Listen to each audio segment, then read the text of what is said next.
मनमुखी चाल एक जन्म के लिए बंद कर दो। अभी तक जो हुआ हुआ, अवाज्ञा से चल लो, अभी परिवर्तन हो जाएगा जीवन का। कितना मन के अनुसार चलोगे, ये बहुत कटिंग करता रहता है। सत मार्ग की कटिंग करके ये असत मार्ग को मिलाकर बैलेंस बनाए रखता है अपना मन, क्योंकि मन मर जाएगा सत मार्ग में। जे भी मन मरा चिदानंद रस में प्रवेश होगा।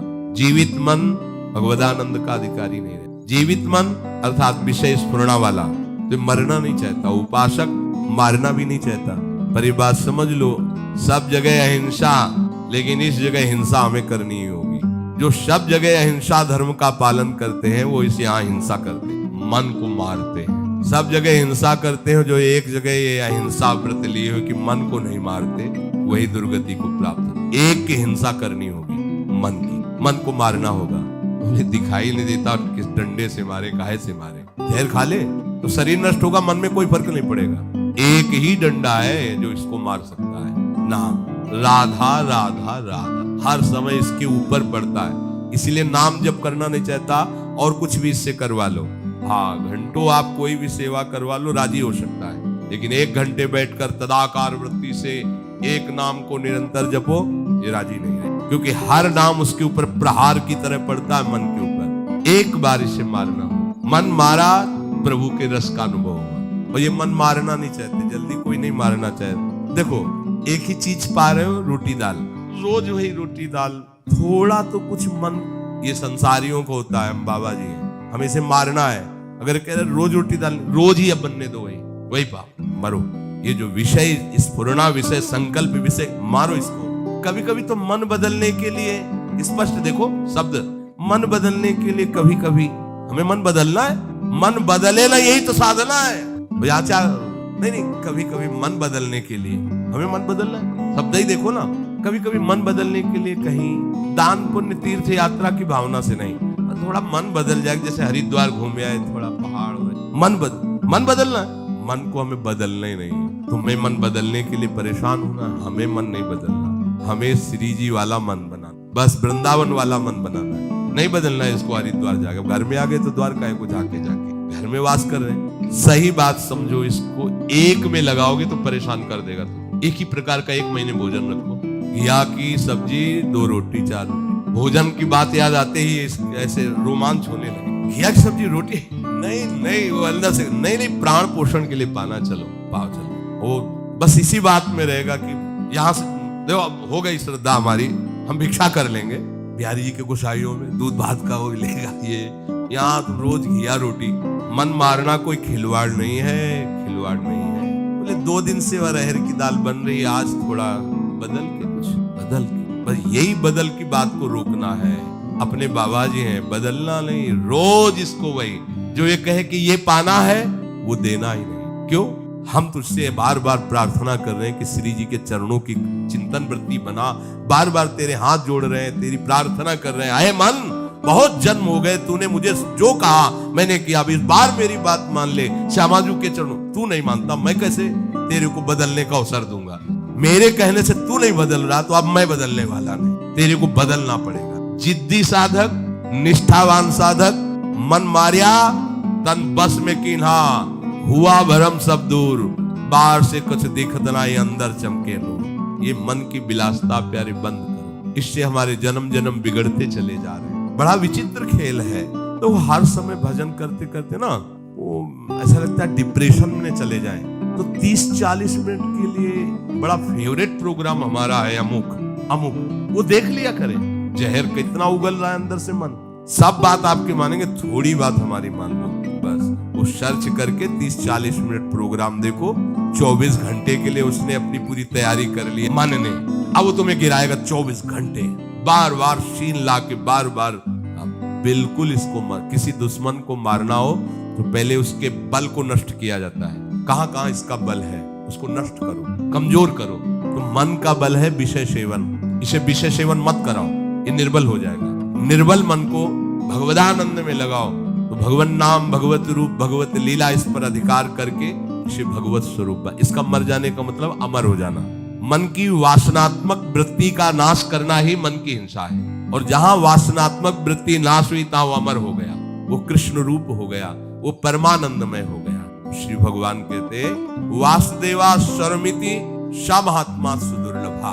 जिसने सब जगह अपने आराध्य देव को देख लिया ऐसा महात्मा दुर्लभ है।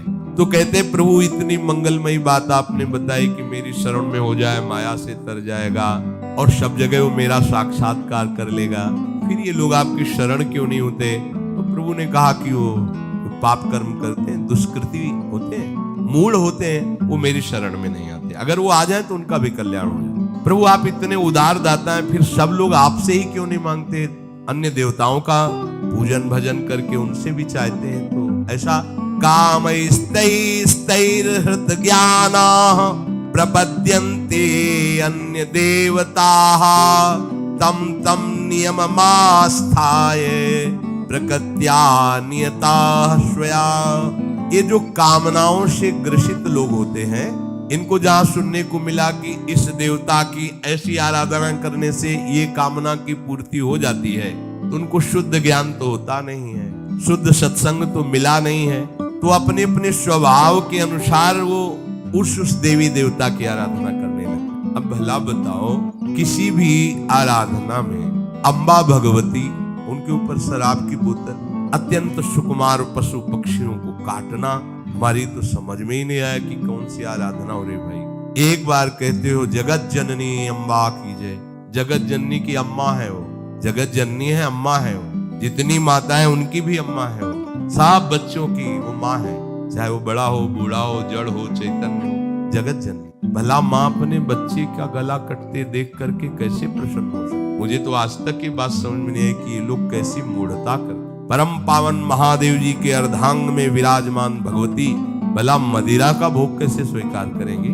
शराब कैसे पिएंगी? यही की बात है। हम तो ज्यादा उनसे परिचित, परिक्रमा लगाते थे तो ऐसे चामुंडा जी के इधर मिले तो उन्होंने बताया कि बाबा हम तो रोज शराब का भोग लगा के पीते हैं, चामुंडा जी को भोग लगता है, इससे तो कुछ नहीं। पर हमारा ये विचार था कि देवी जी तो भगवान महादेव जी के अर्धांग में विराजमान है, परम पवित्र देवी शक्ति, वो कैसे ऐसा? अब आप अगर वो प्रसाद पीते हो, आपको माँ का भाव आ रहा हो, दर्शन हो रहा हो, तो हमें बताओ। इसका मतलब है आप अपनी मन मानी करते हैं। शास्त्रों में तो किसी भी देवता या देवी को प्रसन्न करने के लिए जब तक आराधना कर रहे हो तब तक निर्विषय होने की बात कही पाई हमने, जहां जहां आराधना पाई। ऐसी आराधना तो हमने दैत्यों की भी नहीं देखी कि वो शराब पी करके कोई काम कर रहे हैं।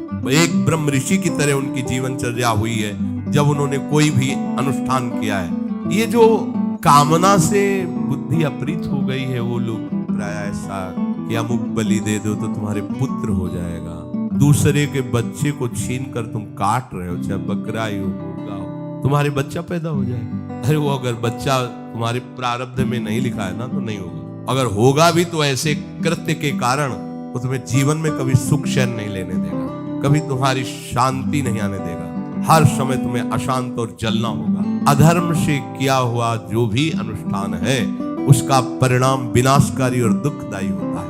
भगवान कहते हैं ये ज्ञान इनका अपहरण हो चुका होता है कामना के कारण। ये अपने अपने स्वभाव के अनुसार उस देवता का, उनकी आराधना के नियमों को धारण करते हैं और देवताओं की शरण होकर अपनी अपनी कामनाओं की पूर्ति चाहते हैं, क्योंकि इनका लक्ष्य केवल लोक परलोक की भोग वस्तुएं ही है जो क्षणिक है, कुछ समय के लिए है। भगवत प्राप्ति करना है, विवेक जागरण करके सत्य वस्तु में स्थित होना है, ये कामना की पूर्ति वाले लोग नहीं जान पाते। बढ़िया उपाय पीछे भगवान ने बताया था कि यदि आप कोई कामना भी करते हो और हमारी शरण में आ जाओ, हमेशा कामना की पूर्ति चाहो, पर भगवान की तरफ आने पर देखो एकदम ब्रेक लग जाती है कि आप ऐसा ऐसा भोजन नहीं करोगे, ऐसा संग नहीं करोगे, ऐसा, ये सबको बड़ा कठिन लगता है और मनमानी आचरण भी करते रहो और देवता कामना की भी पूर्ति कर देगी, ये मार्ग सरल लगता है। धन संग्रह की कामना, भोग भोगने की कामना, ये दो बातें सबको परेशान किए हुए हैं और दो बातें एक ही जगह बहुत जोर से पूर्ण हो जाएंगी। जो ही भगवान की शरण होगे,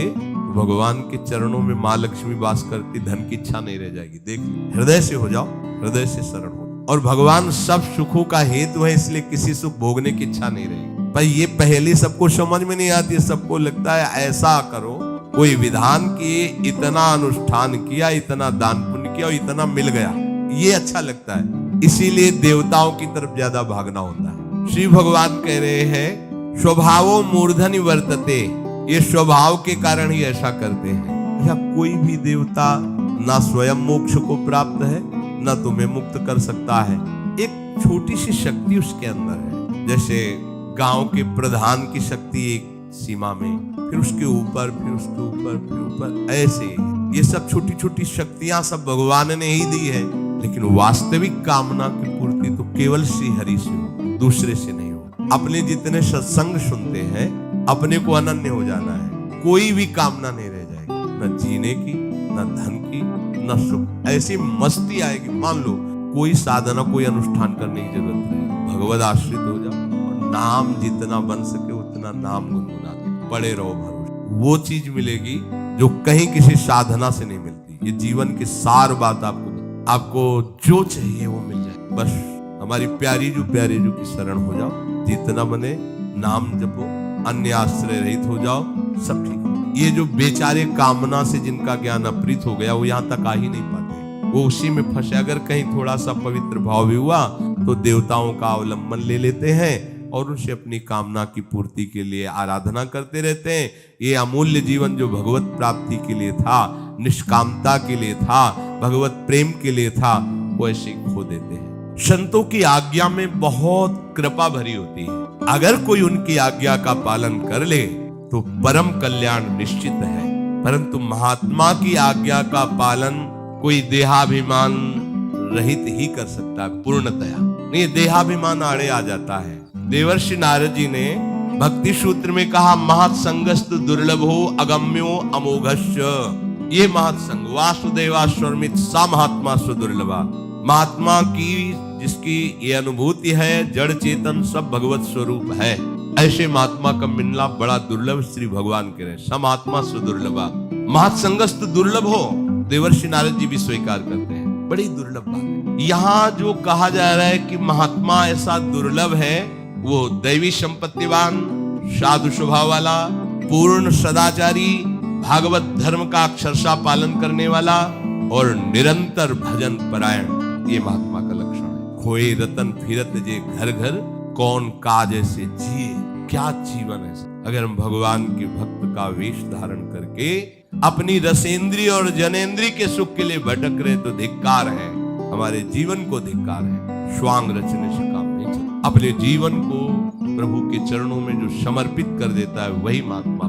मनमानी आचरण बड़ा विचित्र खेल है। हम भेष रख करके भी वही करना चाहते जो संसारिक जन कर। फिर हम में और संसारिक में अंतर क्या? संसारिक विषयों में टूट जाता है और साधु विषयों पर विजय प्राप्त करता है। संसार में विषयों का महत्व है, भागवतिक महापुरुषों के हृदय में बमन के समान त्याज्य दिखाई देते हैं। आसपास भले ढेर लगा रहे, कहीं आसक्ति, उनकी आसक्ति प्रभु के नाम में है, प्रभु के रूप में, प्रभु के लीला में, प्रभु के धाम में है। सच्चे हीरो की भांति ऐसे महात्माओं की संख्या बहुत नहीं होती। सब महात्मा सुदुर्लभा, ऐसे महात्माओं की बहुत संख्या नहीं, बहुतायत नहीं होती। एक बार श्री वल्लभाचार्य जी के शिष्य ने कहा, प्रभु मुझे 100 ब्राह्मण पवाने हैं। बड़ा अच्छा है, किसी भी एक वैष्णव को पवा दो, 100 ब्राह्मण का फल प्राप्त हो जाएगा।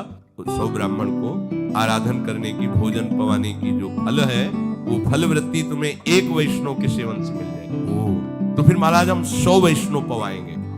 एक भगवत प्रेमी महात्मा को पवा देने से शास्त्रों वैष्णवों की आराधना करने का फल प्राप्त हो। तो महाराज हम 100 भगवत प्रेमी को पवाएंगे। मौन, आप मौन क्यों हो गए? बोले 100 महात्मा भगवत प्रेमी असंभव, 100 संख्या में असंभव बोल दिया था कि आप ढूंढो और 100 महात्मा मिल जाए भगवत प्रेमी, असंभव। जमातों में, उपदेशकों में खोज करने पर आपको सदाचारी मिल सकते हैं, कर्मकांडी मिल सकते हैं, ज्ञानी मिल सकते हैं, प्रवचन करता मिल, लेकिन भगवत प्रेमी महात्मा जो सर्वत्र भगवत अनुभूति से तृप्त है, जिनकी दृष्टि में ब्रह्म के सिवा कुछ नहीं है, ऐसे तो केवल हरि की कृपा से परम दुर्लभ है ऐसा महापुरुष का संग मिलना। और ऐसे महापुरुष का संग मिला तो उसका परिणाम आप में दिखाई देगा, किसी से पूछने की जरूरत नहीं। बोले महापुरुष के मिलने को हम कैसे जाने कि कोई महापुरुष? आप नहीं जान सकते, क्योंकि वो इंद्रियातीत तत्व में स्थित है। आप इंद्रियों से कैसे जानेंगे? वो मन बुद्धि के अतर्क विषय है, तो तुम मन बुद्धि से कैसे जान पाओगे? पर आप पर प्रभाव पड़ेगा, इससे जान सकते हो। जिनके संग से संसार फीका लगने लगे, भूले ग्रह व्यवहार, जिनके संग से तुम्हारे हृदय में वैराग्य बढ़ने लगे, विषय त्याग का उत्साह आने लगे, भगवान नाम जप करने की रुचि होने लगे और इसी जन्म में भगवत प्राप्ति करूंगा ऐसा निश्चय होने लगे, जान लेना मुझे महात्मा का साक्षात्कार हो गया। मुझे महात्मा का संग, यही महात्मा के संग का फल है। परम दुर्लभ योगी ज्ञान जनवांछित भगवत प्रेम की प्राप्ति का तुम्हारे हृदय में उत्साह हो जाएगा। ऐसे महात्मा के दर्शन, संभाषण और सानिध्य से आप में प्रभाव आ जाएगा। आपको अपने में देखना है कि मेरा परिवर्तन, मेरे ऊपर क्या प्रभाव पड़ रहा है। पर आप मनमानी आचरण करो, उनकी बातों का उल्लंघन करो तो नहीं होगा। चाहे जितने बड़े महापुरुष के समीप रहो, यदि उनकी आज्ञा को उल्लंघन करोगे तो कोई प्रभाव नहीं पड़ेगा। ये भी बात ध्यान रखो। महाप्रभु श्री कृष्ण चैतन्य देव भगवान के स्वयं अवतार हैं। वो कोई जीव नहीं है, ईश ही आए हुए हैं आचार्य रूप में। और कृष्णदास नाम के एक वैष्णव उपासक को आपने ही स्वयं तीर्थ यात्रा के लिए स्वीकृति दी, कृपा करके। और रास्ते में जब महाप्रभु यात्रा कर रहे थे तो एक परिकर मिला भेषधारियों का, जो वाम मार्गी थे। वाम मार्गी वेद के विरुद्ध आचरण करते थे। महाप्रभु तो बेशुद्ध अवस्था में रहते थे। उनके प्रलोभन से कृष्णदास जी उनके पास चले गए। वो लोग वाम मार्गी जिससे शास्त्र निषेध करता है, आप ये न करो, ये न करो, वो सब करते थे। व्यभिचार आदि, मद्यपान आदि, ये सब करते थे वाम मार्गी। महाप्रभु को जो शुद्धाई कहा, कृष्णदास देखा वाम मार्गियों के संग। कृष्णदास से कहा ऐसा क्या? उनसे कहा तुम्हारे पास तो बहुत लोग हैं, हमारे पास तो एक ही सेवक है, वापस कर दो। तो लोग महाप्रभु पर प्रतिकूल व्यवहार करना चाहा। भगवती तेज से कृष्णदास की रक्षा की, उनसे निकाला। अब आप विचार करो, महाप्रभु चैतन्य देव के समीप यदि उनकी आज्ञा का पालन नहीं किया, उनकी बात नहीं मानी, महाप्रभु प्रेमावतार है, कैसे आकर्षण हो गया वाम मार्गियों का। अगर आप महापुरुष के पास रहते हो, उनके अधीनता स्वीकार नहीं करते हो, थोड़ी भी मनमानी करते हो तो प्रभाव नहीं पड़ेगा। दूर से कोई महाप्रभु का चिंतन कर ले तो भजन में वृद्धि हो जाए। फिर महाप्रभु के समीप रह रहे हो, महाप्रभु की बात सुन रहे हो, उनकी स्थिति देख रहे हो, फिर भी तुम्हें वाम मार्गी अच्छे लगे। कहीं न कहीं मनमुखी चाल अंदर होती है, तभी उपासक महापुरुषों का परम लाभ नहीं ले पाता। इसीलिए देवर्षि नारद जी कहते महत्संगस्तु दुर्लभ हो। फिर अगम्यो, अगर मिल भी जाए और आप उनकी इच्छा के अनुसार न चले, उनकी आज्ञा के अनुसार न चले, आप उनसे कुछ ले नहीं पाएंगे। ये खास बात है। फिर आप कहोगे हमारा परिवर्तन नहीं हुआ, हमें दृश्य नहीं दिखाई दे रहा। मनमानी आचरण करने वालों का परिवर्तन थोड़ी होता है। परिवर्तन होता है मन को उनकी बात पे अधीन कर दो। महापुरुषों को अपने शरीर से भी ज्यादा प्यारा सिद्धांत होता है, ध्यान रखना। आप उनके शरीर को खूब दुलार करें, उनके सिद्धांत को रौंद दे, बिल्कुल कहीं किंचन मात्र आपको लाभ नहीं मिलेगा। आप उनके सिद्धांत पर डटे रहिए, उनकी आज्ञा का पालन कीजिए, जीत जाएंगे, माया पर विजय प्राप्त। गुरुजन कोई देहाभिमानी थोड़ी होते हैं महापुरुष जन कि तुम उनके देह को अच्छा कपड़ा दे दिया, भोजन दे दिया तो राजी हो जाएंगे। वो शरीर में ही नहीं है, तुम्हें पता नहीं। उनका सिद्धांत ही उनका जीवन है, उनका प्राण है। महापुरुषों के सिद्धांत पर कोई बिरला ही चल पाता है, नहीं मनमानी आचरण के बिना वो मनुष्य जीते नहीं देगा। मन चाहता है मेरे अनुसार करो, बहुत जन्म से करवाता रहा है, इसीलिए त्रुटि हो जाती। उपासक को चाहिए भगवत कृपा से जब ऐसे यदि संतों का संग मिल जाए तो अपने जीवन को उनकी आज्ञा के अनुसार बनाना चाहिए।